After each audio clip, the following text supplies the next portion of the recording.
Hello everyone, MFPallytime here. Welcome back to Heroes of the Storm. Hope you guys are doing well today. As you can see, we got the golden ring on Hanzo.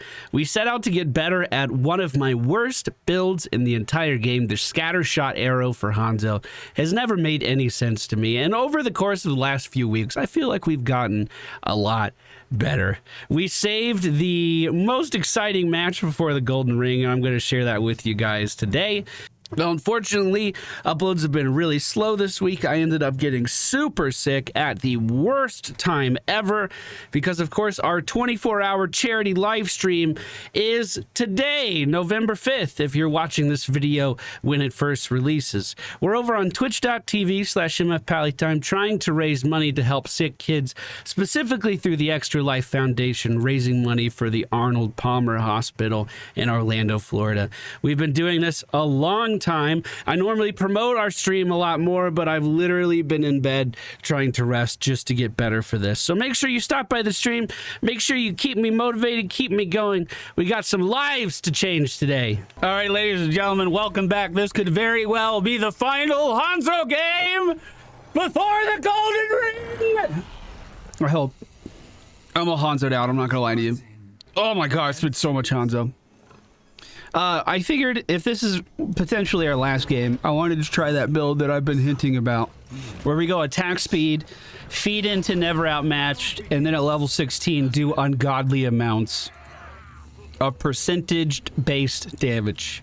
I haven't tried it out yet, but we've tried every other variation of Hanzo. We might as well try one more. So we are going to need to land auto attacks this game. There we go. There's one. And we're also going to make a big point of making sure we're still weaving our abilities in here as well. Even if I can't get my auto attack shit stacked as fast as I want, it is so important that I'm still casting everything else. Hey, there we go. Thanks for the stack, Jaina. You didn't have to do that. Also, let's make sure we're soaking XP as best we can. Blaze and Chen moving out to do that, so job done. Let me hit you again. The Ice Queen playing Jaina. Hey. I believed in you. I knew how far I could stay out there. We were confident.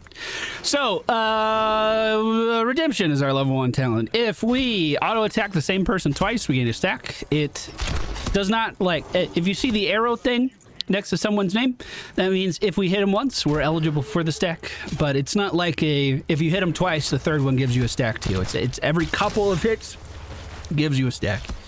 The biggest problem I was having when we showed off this build the first time is I wasn't weaving enough of my stuff in between auto attacks because I'm so focused on my positioning. With Q build, we can play 2.5 screens away. With this build, we have to play very close, and that takes a lot of my focus, I've found, with trying to figure out what I can and cannot live through. So, with any luck, hopefully we'll be okay. We have one heck of a front line with Blaze and Chen. They should be able to mitigate a lot of this enemy team's aggression. And we also have the get out of jail free card with our Anduin sitting on the back line. See, right here, I played this entirely wrong. I wanted to land the next attack on Jaina to get my stack. The proper play was just to move to Muradin because he was the easiest thing for me to hit. I am so lucky that the enemy team did not clamps on me there. So incredibly lucky. We are going to take Ignore All Distractions at level 4. This is mostly to give us the increased auto attack damage so I can play a little bit safer and hopefully still get my stacks. But it also allows us to one-shot enemy minions as well. We've talked about this in the auto attack build. It sounds really cool on paper, and then when I actually do it, it's the lamest. It's the most unexciting way of minion clearing I've ever seen. Especially when compared to the explosiveness of like an Asmodan dunking a minion laying down. Objectives are coming up. It's going to be top and bottom this time. We do see the enemy Sonya moving in for a little bit of scouting. Chen doing a great job of getting on the other side of her as she's running away. We'll just try to apply as much damage as we can. Looks not like I am not alone here, but we can interrupt this for quite a while. Never mind. No, we can't. I'm out. Chen did not go for a channel, so I guess I'll try to do that now, and hopefully he can keep people back. There is a big fight over that bottom objective right now, but I'm not going to look down on it, so I want to make sure we're good here, and it looks like we are. Sonya in the middle lane. I can get a stack off of her, so I'm going to do it. But I'm going to keep moving. Not my intention to stay there at all. Ideally, we'll be chunking characters like her and Muradin in no time flat. So let's keep playing it right. Enemy team does look like they're mostly shoved off of this objective. Jaina taken down. Let's scout into the bush here as we get another stack on the enemy Rhaegar. Tychus playing a little too far forward, almost taking enough auto attacks for me to get another stack. We're 2 off from our quest being completed, but remember, if we die at any time, we're going to lose 3 stacks. Even if our quest is done, we are never done with the quest if we die. Playing a little too far forward. We just dodged that stun from Muradin as we hopped over the wall. And we're going to take Never Outmatched. Now, every auto attack is going to lower our scatter shot cooldown. And if we complete our level 1 quest, we're also going to be getting a substantial increase to our attack speed. As long as I have the mental fortitude to actually weave stuff in, that could be good. That could be a good recipe. We'll find out. Enemy team moving in pretty aggressively here. Let's just scatter arrow into that back corner. One more shot on Tychus gives us our quest completion. Big damage on Muradin as he jumps away. And I'm going to hop over this wall. All right, quest done. And we actually weaved stuff pretty well in there, even though the enemy team did move in and take that camp from us. I'm not super worried about that. Looks like most of that damage is going to be wasted on a tower anyway, so not the end of the world. With our quest done, I do need to stay alive here. Wow, he's being aggressive. I can't get out either. I wasn't expecting that much of a commitment. It does look like Tychus is in a great spot to deal some damage, though. With Rhaegar rooted, can we finish him off as he's in the corner? Yes, indeed he can. I'm happy to take that trade. However, the enemy team is 2 levels above us. Maybe we're not soaking as well as we should be. I think kills are pretty even. Yes, indeed. And that is right, as an objective is happening as well. So they're going to have the ultimate advantage coming into this. Team, soak lanes.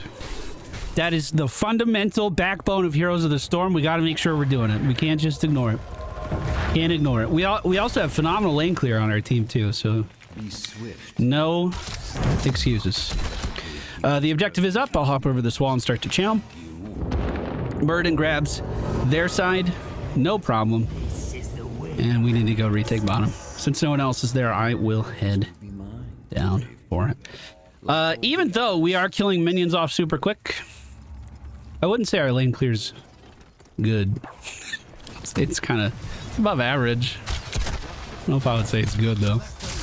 Decent scatter actually hits the enemy Jaina kind of hard. We do have our big old stun, too. I'm going to send it right now, just because I knew they were moving up under tower. I was expecting it to hit the 2nd level of its charge with that distance, though. I kind of misjudged that a little bit. Good initiation by our team. That scatter arrow is not going to hit shit, but we still managed to stay safe inside of all of this chaos. Great ultimate from Randuin, keeping himself alive. And now that Rhaegar is trying to run, that damage is really adding up. Unfortunately, here I'm in a bit of a weird spot. Muradin moving for us. I'm going to hop over the wall, just dodging the grenade from Tychus as well. We have... That's terrible scatter. Terrible scatter. Hey, there we go. Muradin taken down. Now, even though Muradin can become the chocolate god with his ultimate, once we hit that level 16, we're going to deal percentage damage. Don't forget. It's not going to matter how tanky he is. We're just going to be eating through it. And look at that, actually weaving abilities in between auto attacks for once in my life. And it's starting to add up. The friendly team in a great position to take boss, as Sonya is still dead for 17 more seconds.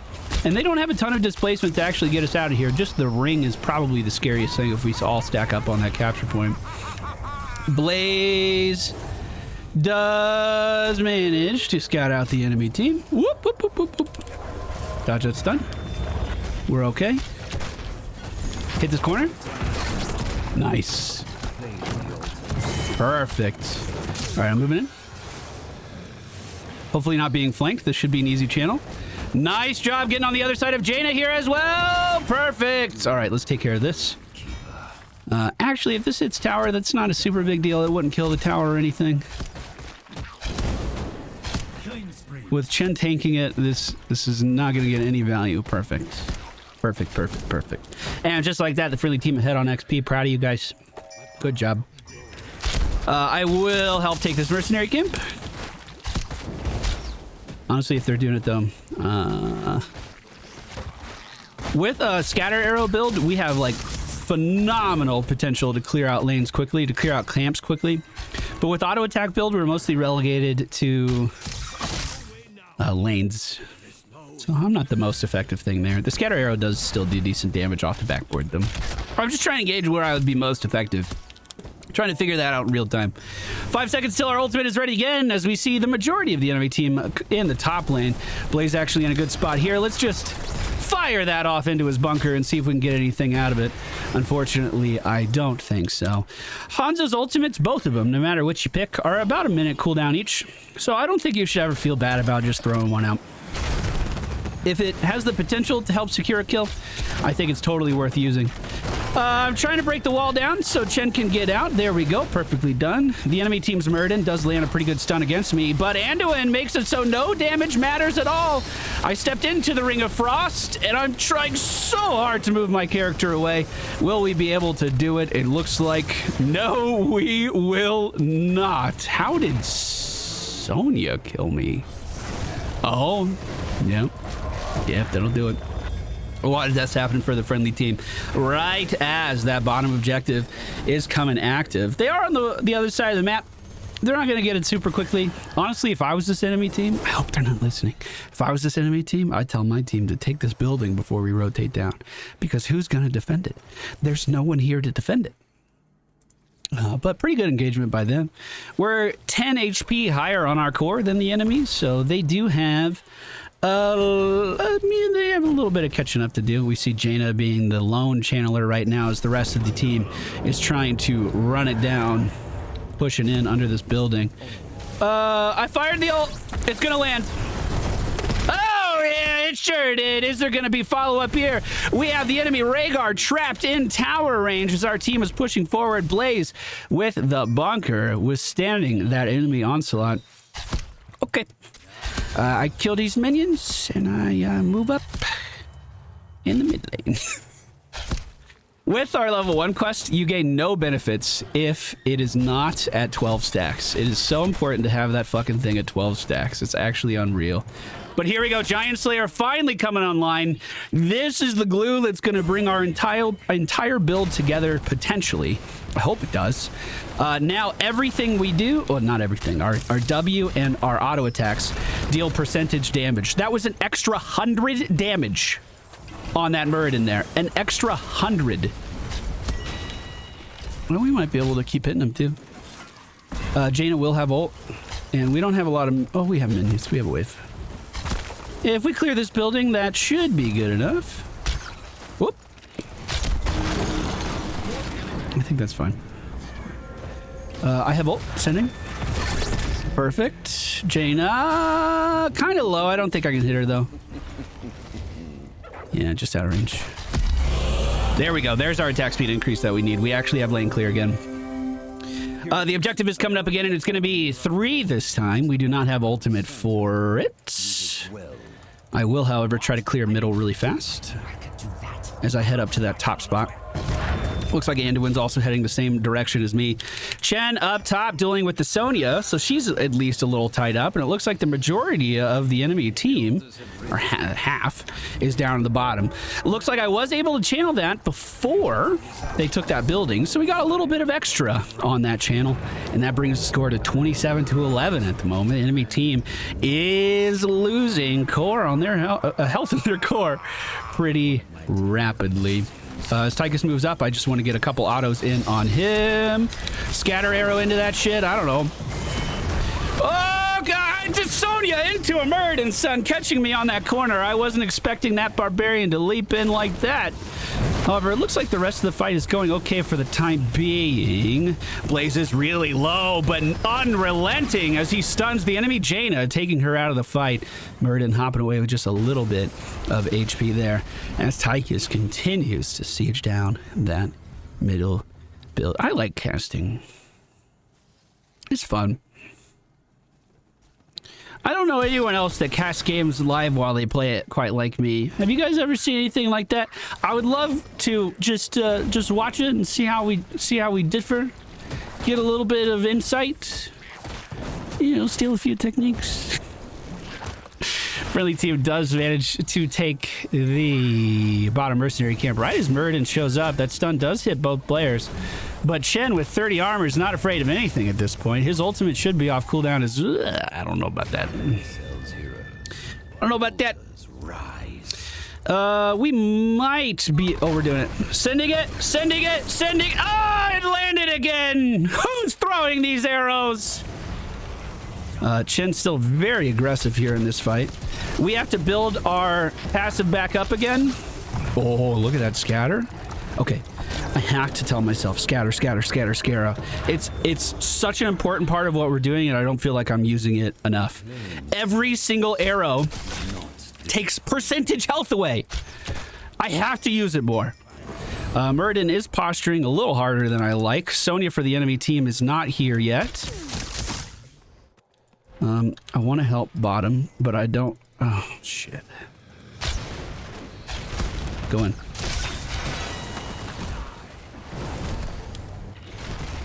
Got it. Ult still on cooldown. Scatter. I can get him. No, I can't. We're still chunking Muradin really hard. Bro, that's 500 damage in auto attack. That's kind of nutty, actually. That's kind of nutty. Looks like Sonya is taking top uncontested. We need to reclaim bottom, or we're going to be in a bit of trouble if she sieges this down too hard. We're 1 point away from boss killing the game. It might be a good idea to focus on getting some camps, but I don't know how much. 44 seconds. It's actually not too much. Maybe Loco. I consider myself good friends with Loco. I like him a lot. I'm a big fan. My iCloud storage filled up, so I was going through a bunch of old pictures, and I came across one from an event in 2016 where me and Loco were hanging out. Oh, hold on. I'm committing way too hard to this. I can't get out. Me and Loco were at an event, and I have a picture of me trying to jump into his arms that I thought was really cute. I kept that one. That one didn't get cleared out. Well, that boss didn't go as well as I was expecting, and I went way too hard into the paint there. I got caught up in the moment just a little bit too much. We're going to be back into this game in 45 seconds. Wait, did we get boss? Holy motherfucker, we did. Honestly, after I die, I just assume the worst. Crazy play by Chen, actually.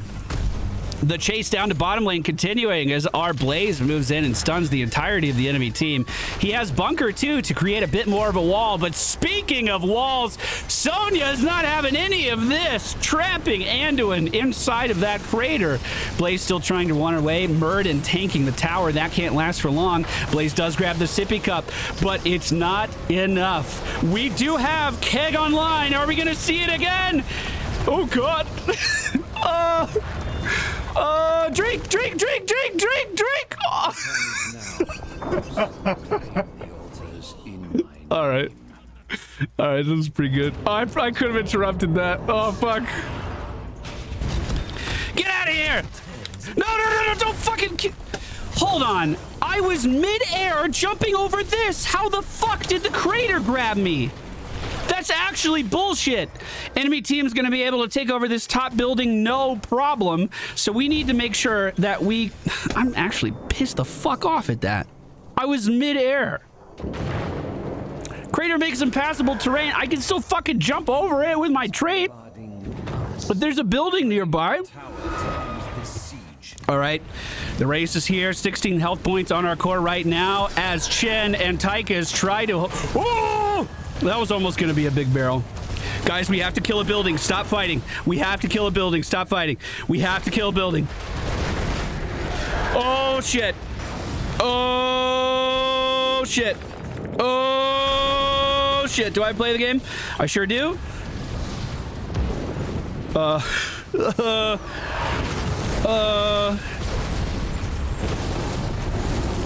be right there. Kill the building! Kill the building! Kill the building!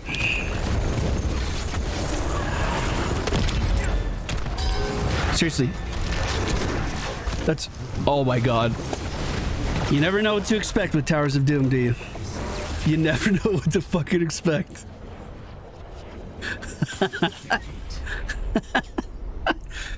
Oh, please end my suffering. Please free me. Please free me from this prison. Did I win? Is it enough? Please, golden ring. Please. Please, golden. Please. Motherfucker! Motherfucker! Come on. Thank God. Oh my God, it's over. Can I please get some claps to the chat, boys? Those are some of the hardest levels I've ever done in Heroes.